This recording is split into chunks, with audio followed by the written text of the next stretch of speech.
Good afternoon, evening. How we doing? What's up, everybody? How the hell are we doing? Happy Tuesday afternoon, evening, depending where you're at. Maybe it's the morning for you on Wednesday, depending on your time zone.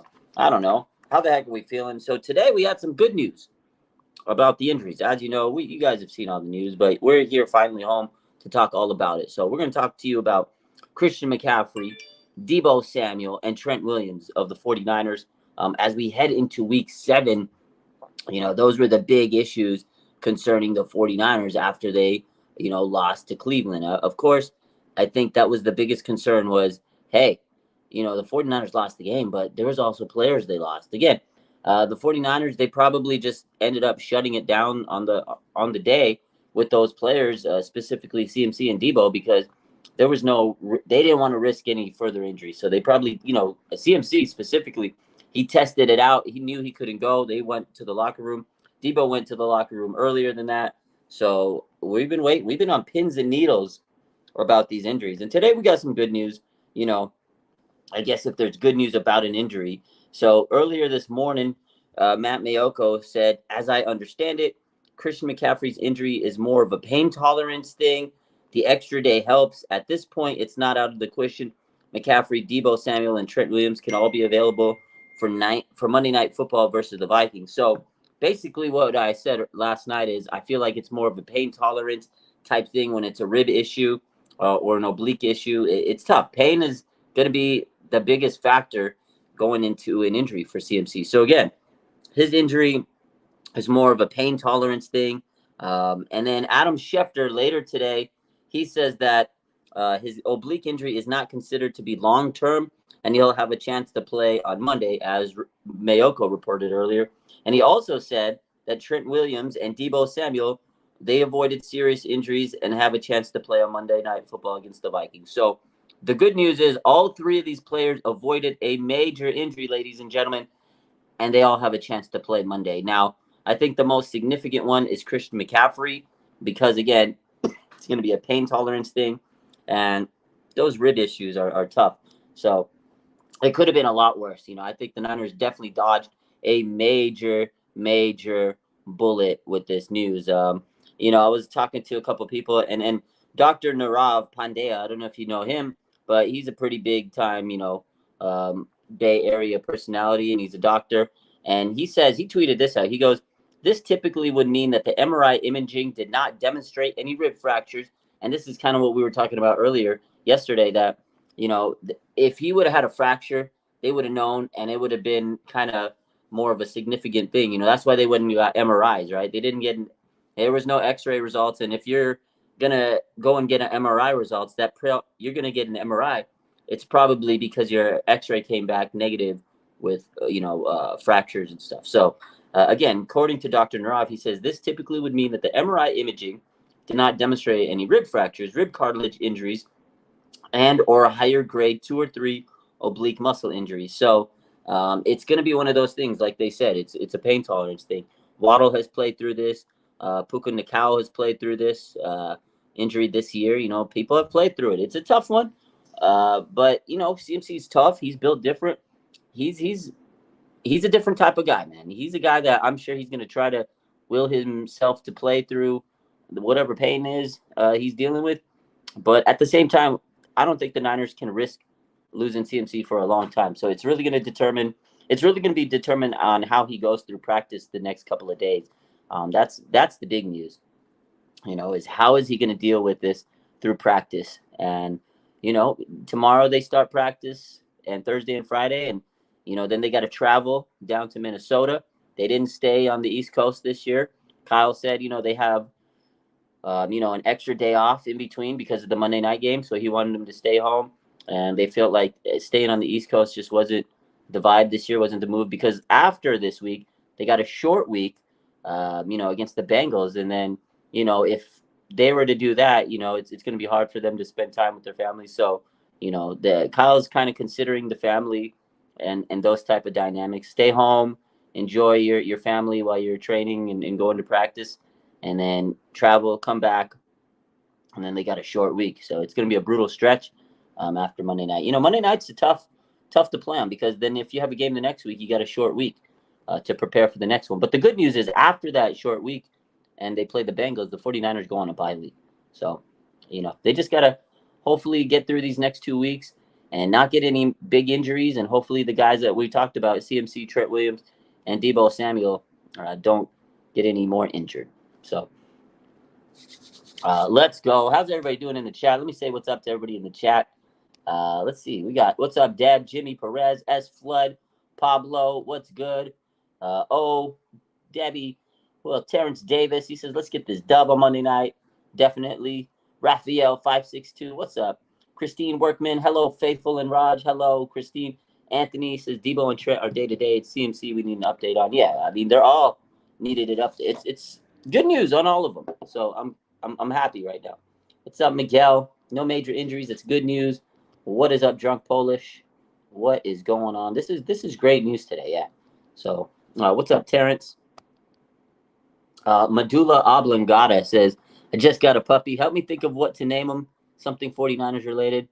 I mean, you can pick Bosa, Deebo. You can name the kid or name the dog Kittle. There's all Fred Warner, all pro Fred. There's a lot. Dre Greenlaw. Name the dog Bosa. That's a good name. Pablo says you got to utilize Kittle more next Monday. I was talking to someone about this today. The fact that Kittle only had one target for one catch was preposterous. That was crazy to me. That was probably the most craziest thing. But again, we talked about this the other week. During the week, I really feel that Kyle Shanahan was just shook. Jim Schwartz has his number, but when Deebo and CMC both went down, Kyle just froze. He didn't know what to do. It changed his whole game plan. I think the game plan was Deebo was very Deebo heavy, and it was it was CMC heavy. Those two are gone, and I just think it threw him off. And again, Brock was not hitting his spots this week, and it just was an off game. But I think they'll get back to Kittle next week. I mean, he went from having three touchdowns. He went from being like a superstar and one of the best players of the week offensively, 3 catches, 3 touchdowns, to having 1 catch for 1 yard. So Ignis says CMC keeps on getting face masks. Yeah, it's definitely true that I think CMC is getting targeted. Listen, man, it's pretty abundant to me that he's getting targeted like crazy. Like it's crazy to me. He is getting targeted, and people are not talking about it enough. I think it's just wild that he's every game. Like, let me see. There was a stat I think someone posted. So okay, per Matt Barrows, check this out. Week 3, Jihad Ward got fined $8,000, over $8,000 for a face mask on Christian McCaffrey. Week 4, Ezekiel Turner got fined over $10,000 for a face mask on Christian McCaffrey. Week 4 also, Arizona, over $18,000 fined for an illegal hit on Christian McCaffrey. Jalen Thompson. Week 5, Dallas, Donovan Wilson got fined over $10,000 for a face mask on Christian McCaffrey. Week 5 again, unnecessary roughness by Donovan Wilson, over $16,000. And then week 5 again, safety Jaron Kearse got called for taunting, over $10,000 on week 5. This week, I'm sure that there's going to be a face mask penalty on somebody on Cleveland because he did get face mask. There's a picture where he's getting his face mask. So teams are coming right after Christian McCaffrey. It's tough. That's why, I feel bad for the guy. He's getting his ass, just worked out there. He's working hard. He's carrying the ball like crazy. And then these teams are laying the wood on him. So Christian McCaffrey's injury could have been a lot worse. It is sickening, Christine. These teams are definitely trying to take him out. I think they need to look into these into these game penalties. They need. I mean, fines are one thing. It's fine. It's I'm glad that they're fining him, but it doesn't change the fact that he's getting a beating on his body. Like, I know they protect the quarterbacks. They're not protecting players like Christian McCaffrey. He's out there. He's defenseless. He's out there. Once he gets the ball in his hand, he's just fending for himself, and teams are coming right after him. And you've seen the last 2 weeks, the Browns and the Cowboys, very physical teams. They are like hunting him. They're swarming him. the Cowboys made it very obvious. Their game plan was we're going to swarm Christian McCaffrey. We don't care about anybody else. We're going to take out Christian McCaffrey. They literally made it known that all they wanted to do was load up and just swarm Christian McCaffrey. So I know teams are doing it because they can't beat. The guy was on an MVP trajectory. He was killing these teams. He was all over the place. I think teams are frustrated, and they're just trying to take out Christian McCaffrey because they cannot stop it. It sucks, man. It sucks.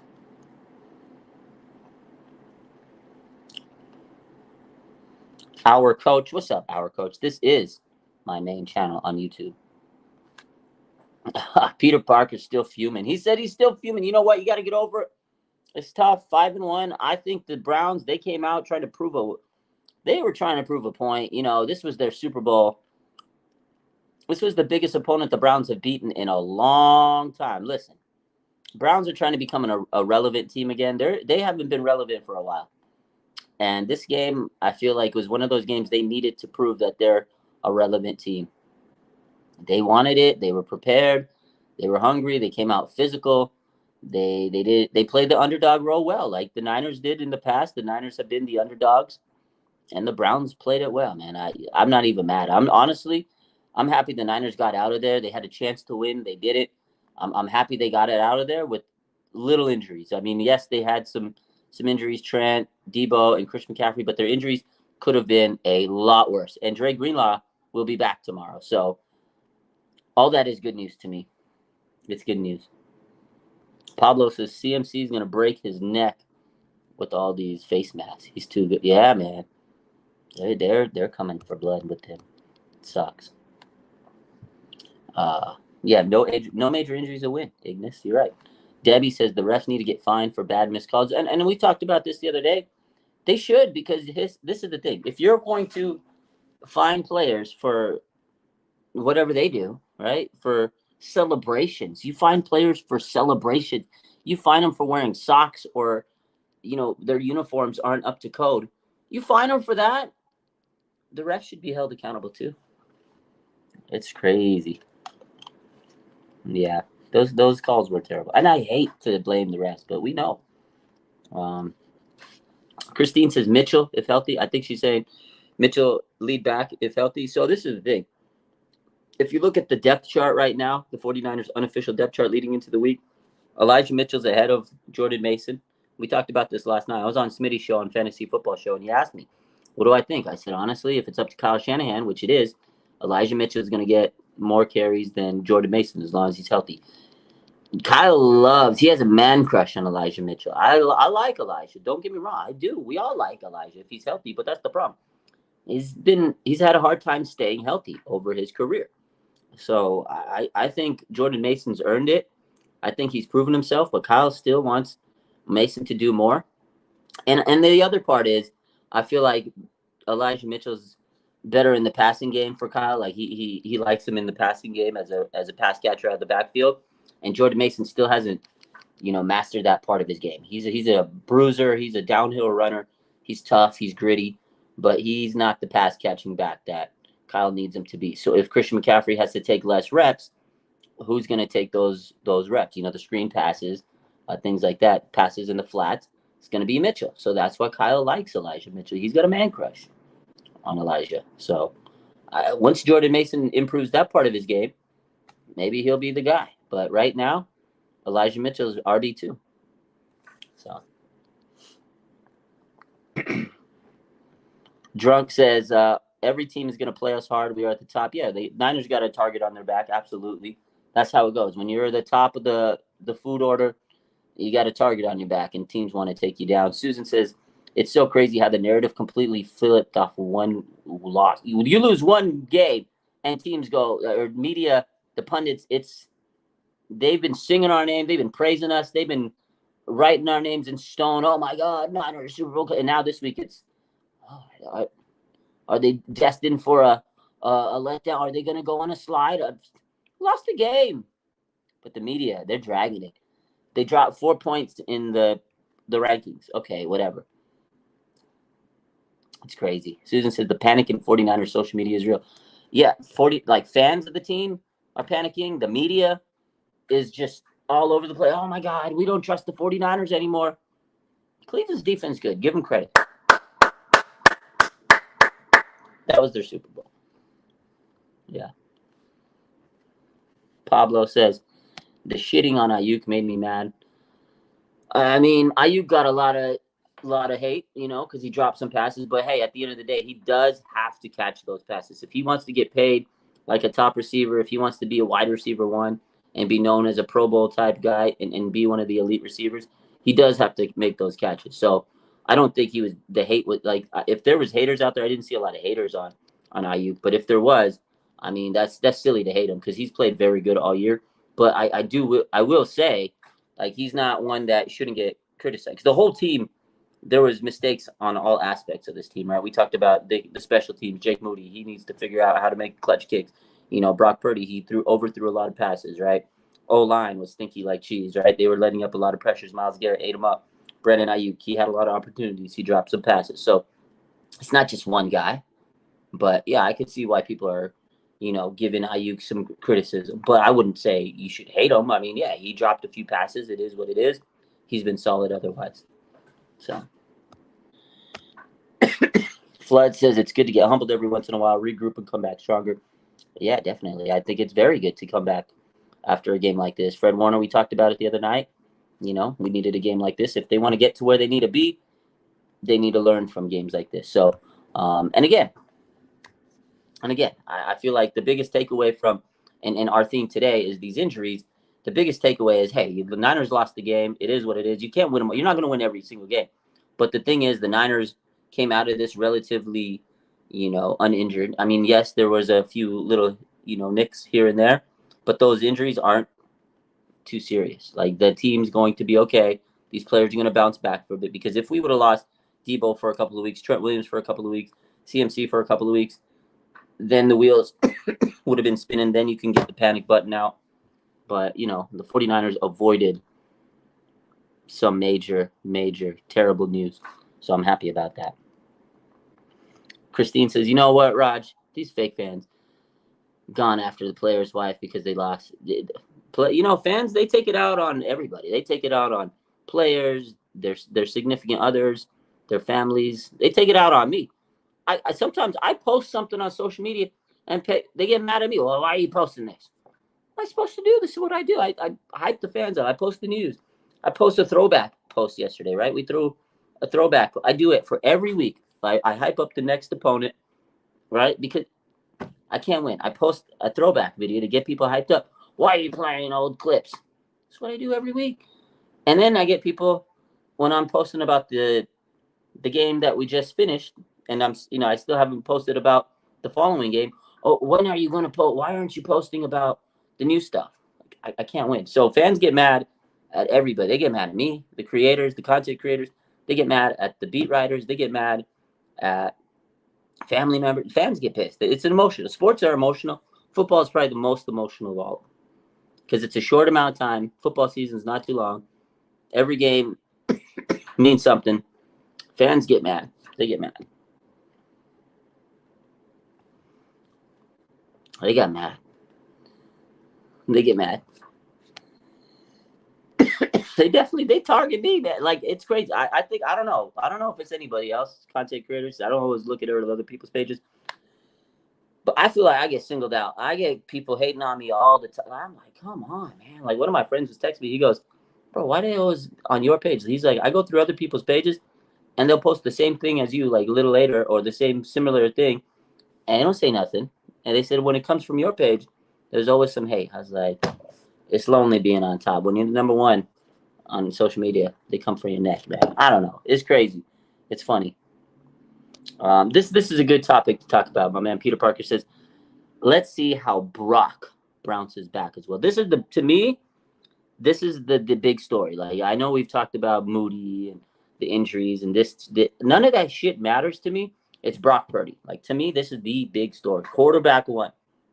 The story. I feel like this topic hasn't been talked about enough this week. Like I feel like a lot of players are getting talked about more. Obviously, the injuries. Everybody wants to know what's going on with CMC and Debo and then Trent, as they should. But nobody's talking about Brock Purdy. Like I know he had a rough week. That was his worst game of his career. How is he going to respond to this? How is he going to come out? after his worst game of his career. And people forget he hasn't played a full season in the NFL. He's going to learn from this. Most rookie quarterbacks have bad games. Most young quarterbacks have bad games. Hell, a lot of veteran quarterbacks have bad games. Josh Allen's had bad games. Justin Herbert, bad games. Josh Allen, Patrick Mahomes. The list goes on and on. They've all had bad games. Brett Favre, back in the day, man, the guy had a career of bad games. And then every once in a while, he'd gunsling it out and have some good games. He was good, but there was times where, man, this guy, all he does is throw picks. So, yeah, it's going to be nice to see how Brock responds to this. I'm really looking forward to see how Brock does against Minnesota. I mean, Minnesota's defense isn't that great, but we can't count them out, right? We counted out Cleveland and look what happened. But their defense is so good. Like, if you look at all the stats, like I talked about it the other night, Cleveland's defense has stonewalled every single quarterback they played except one, Lamar Jackson. And it's not like his stat line was crazy, but he had 2 touchdowns. He was the most efficient. He played the best against the Browns out of any quarterback. Every other quarterback has looked like a mere mortal, like a high school quarterback against the Browns defense. The Browns defense has been so good this year. They've been shutting down quarterbacks. So I don't think it's a bad thing that Brock had a bad game, his worst game of his career. And again, he still put the team in position to win the game. In the clutch situation, he had ice in the veins. And that's what I tweeted out the other night when the game was in crunch time. I tweeted out, I said, all right, it was like a minute left or something. I said, time to see if Brock has ice in the veins. And he did. He literally did. He had ice in the veins. He drove him down, had a nice pass to Ayuk. Ayuk was clutching that little minute offense. Juwan Jennings, he was making the passes he needed to make. And then Jake Moody missed. So he put him in position. So when it came down to it, Brock was him.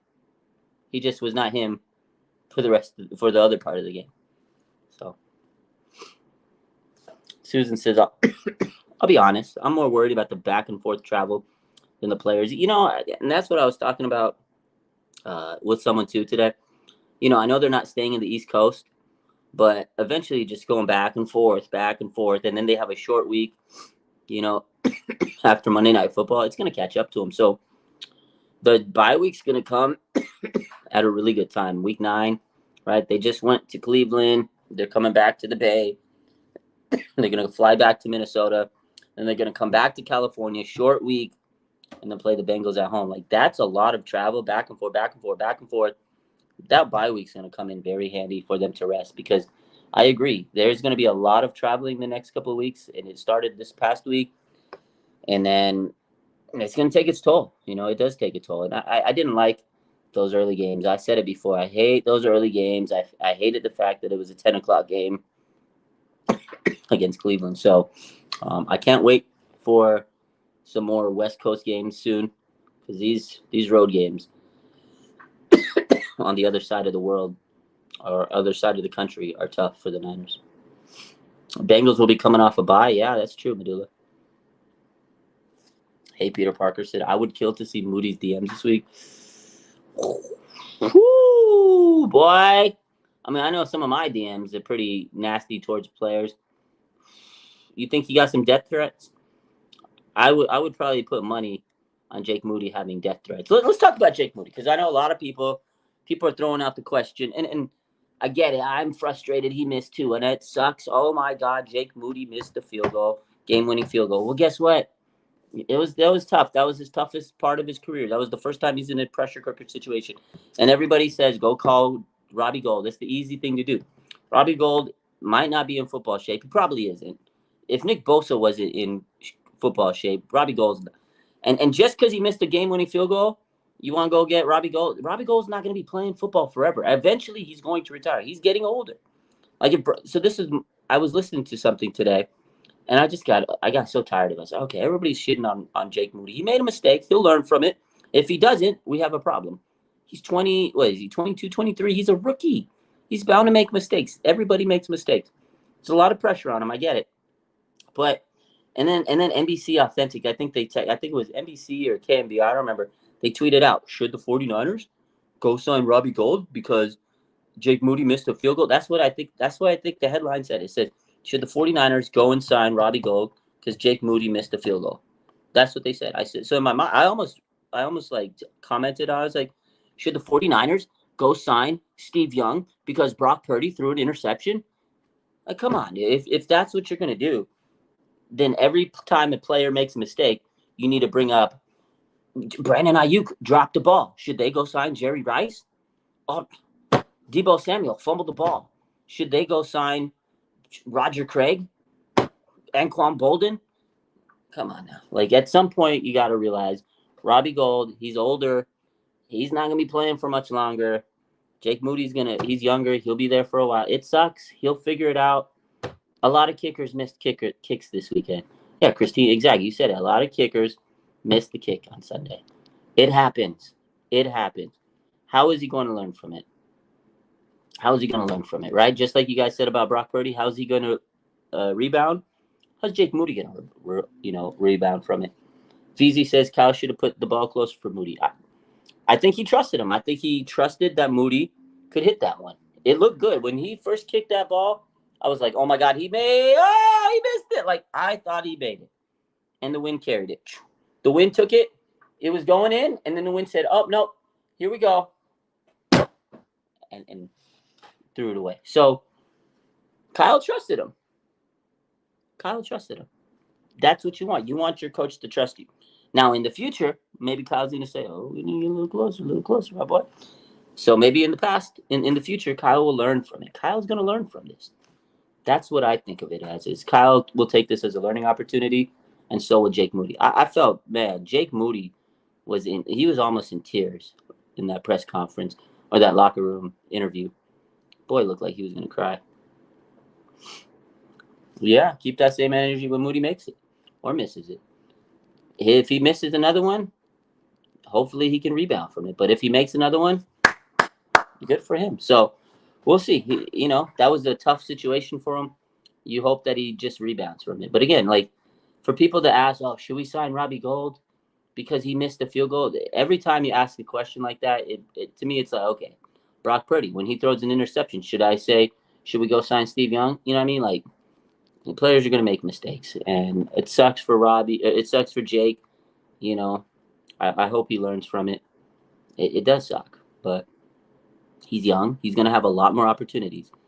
He took it on the chin. He knows he messed up. I agree, VZ, but and again, he's going to learn from it. He's going to learn from this moment. It's a learning opportunity, and it's a learning opportunity for the whole team. The Super Bowl is not won in week 6. That's what I think people forget. We didn't win. We didn't play the Super Bowl this year. The Browns might have played their Super Bowl. The Browns think they played their Super Bowl. 49ers didn't play the Super Bowl yet. So this is a long season. It's a journey, and games like this build character. You're going to win some. You're going to lose some. Hopefully you win a lot more than you lose. That's the goal in this league. And you learn from the games that you don't win. And the 49ers, they have stupid losses like this every year. Remember last year, Atlanta, 2019. That's the best, example. Remember that the game against the Falcons in 2019? It's always the Falcons. Remember last year the 49ers lost to the Falcons? And then this year it was the Falcons, or in 2019 it was the Falcons. Literally they had 1 second left and they threw it to Julio Jones and somehow he was able to get a touchdown. I thought Jimmy Ward stopped them from that touchdown, but they ruled it a touchdown. That was crazy. Literally on the 1 yard. It was like a 1 yard difference. It was a crazy play, but the 49ers should have won that game. They should have blew them out, but they didn't. It was just one of those games, and this was one of those games. Speaking of Julio Jones signed with the Eagles today. They put Quez Watkins on the injured reserve, and they signed old man Julio Jones. Yeah, they really think Julio is going to make an impact. This guy, great player, great career, great veteran. Julio damn Jones ain't doing nothing for the Philadelphia Eagles. Come on. And then, you had Bleacher Report and all these, oh my God, look at the Eagles offense. Now they got A.J. Brown and Julio Jones. Oh, Devon. I was like, the Titans had Julio Jones and A.J. Brown. Julio Jones did nothing. He got hurt. They thought they did something with that. Yeah, Brown probably put in the request. Yeah, I think I read an article that A.J. Brown had something to do with it. I'm sure he did. That's his boy. That's his guy. When they knew Quez Watkins wasn't going to play for a while, Let's go. Oh, let's get Julio. Well, Julio Jones was doing great 5 years ago. That's funny. I loved it. I was cracking. I was like, Julio Jones? What is this, 2016? Come on. Come on. Come on. 1994 Eagles, Steve Young yelling at Seifert on the sidelines. That's what I'm talking about. That's what I'm talking about. Like, there was some turmoil in 94. Some people didn't think the Niners were even going to win the Super Bowl that year. They had some turmoil. They got beat like crazy. And they turned it. They needed that. That's a game they needed back then. And this team needed this game this weekend. They needed that loss this week to build from. So.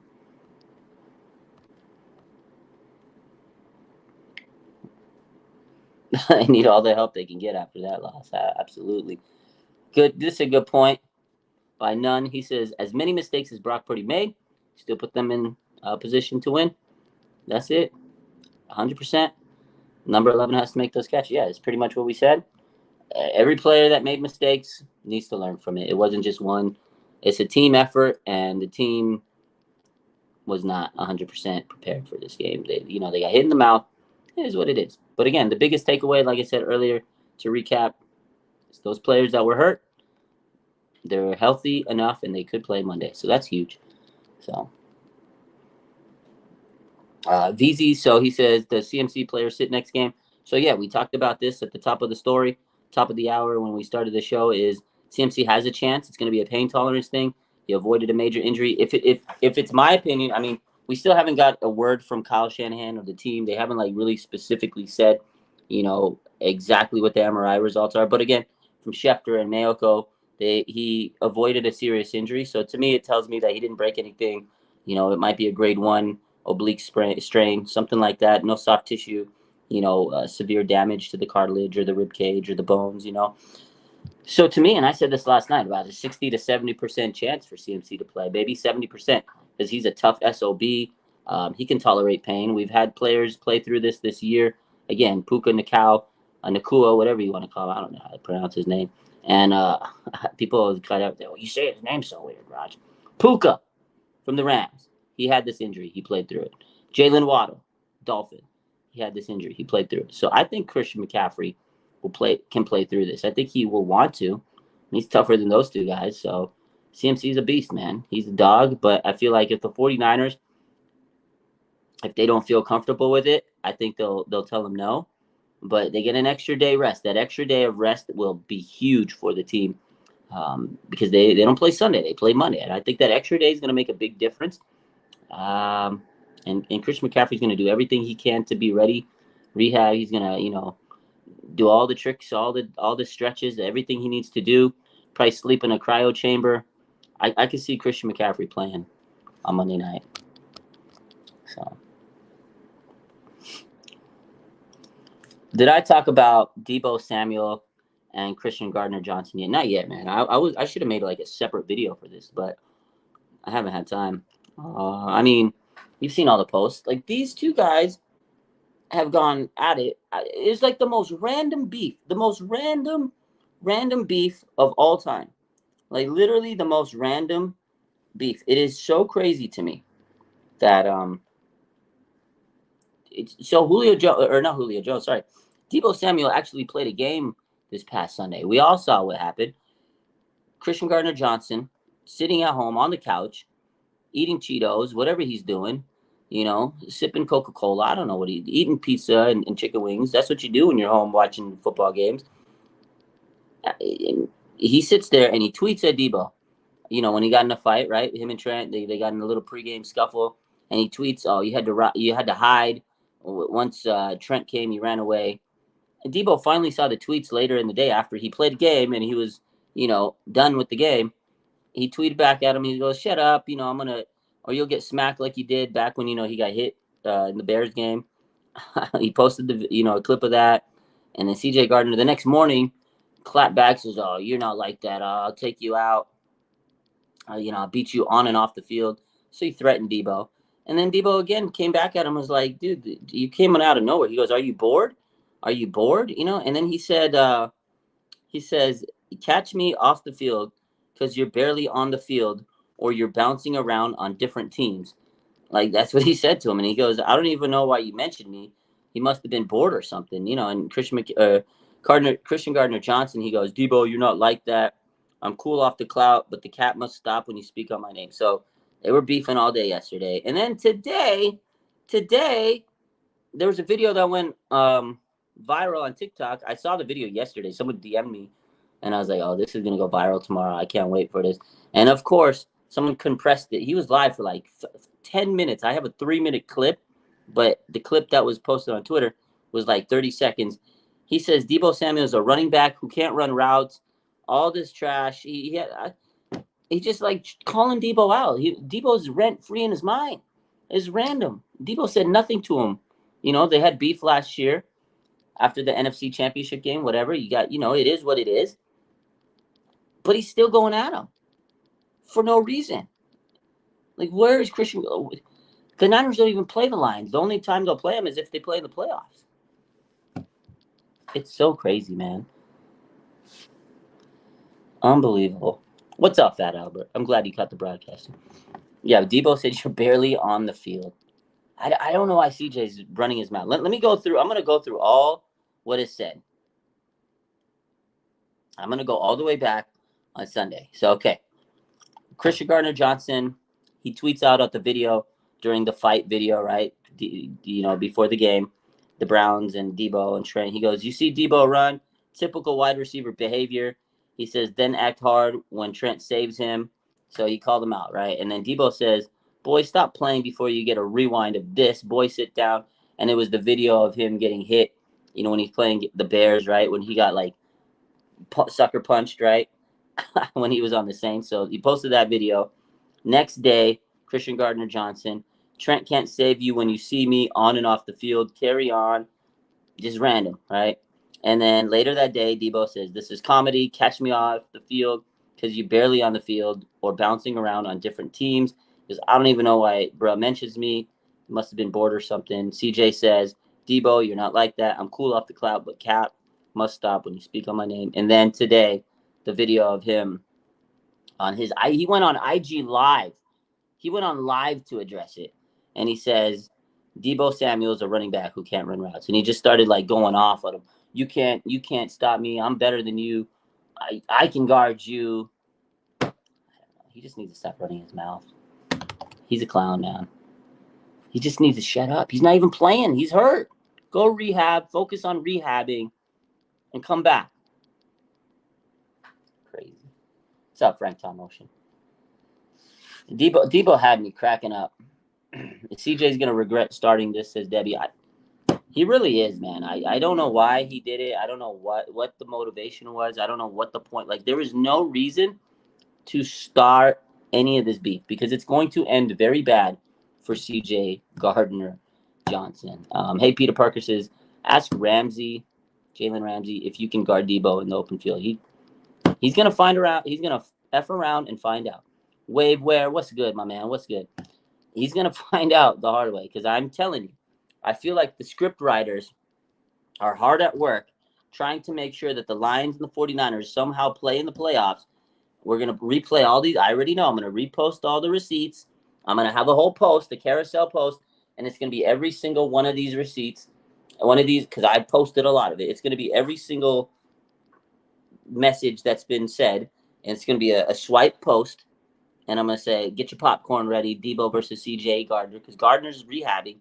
I guarantee you he's going to be back for the playoffs, and they're going to go at it, and Debo's going to eat him alive. That's what's I could already see it. Hollywood ending script. Get your popcorn ready. I already see it. CJ, Debo, they're going to go at it. It's going to be a playoff game, and I can already see Debo is going to take his head off. And then after the game, Debo's going to talk trash and end it, and CJ's going to look like a fool. Like, that's what's going to happen. That's I already got the script, ladies. I have the script. And I'm looking at it. That is on page 95, playoff script. That's the playoff script right there. That's what's going to happen. I've already read the script. You guys are going to love it. You're going to love it. I can't wait. Oh, man. Ladies and gentlemen, boys and girls, appreciate you guys for hopping in. Thanks for the support. Make sure you guys hit that like button. I'm going to be live with Jake from Uncovered NFL at 6:30, so in about a half an hour. Gardner's going to be on the ground like Ramsey last year. Absolutely, says Pablo. Absolutely, Pablo. Yeah, I'm going to be live on Instagram about 30 minutes. We're going to recap the week like we do every week with Jake. So 6:30 p.m. Pacific, 9:30 p.m. Eastern. Going to be live with him. We're going to be chopping up, talk about the next week. We're going to recap this last week. So if you guys want to catch that, hop on soon, 30 minutes. You guys have a good rest of your night. Have a good day tomorrow. Appreciate the support. Make sure you hit that like button. And this is a good message from Fat Albert. He says, the loudest one in the room is the weakest one in the room. Ooh. Ooh. Ooh. That's a bar right there. That's a good one. I'm going to send that to Debo. And I'm going to have him. Imagine if I'm going to send that to Debo. I'm going to DM him like, yo, Debo, after you punk CJ in the playoffs, I want you to tweet this. I want you to tweet this. Can you imagine? Y'all have a good rest of your night. Take care. I love you. Bang, bang. Not a gang. Good news. CMC, Debo, Trent. That was the good news for today. Love y'all. Have a good rest of your day.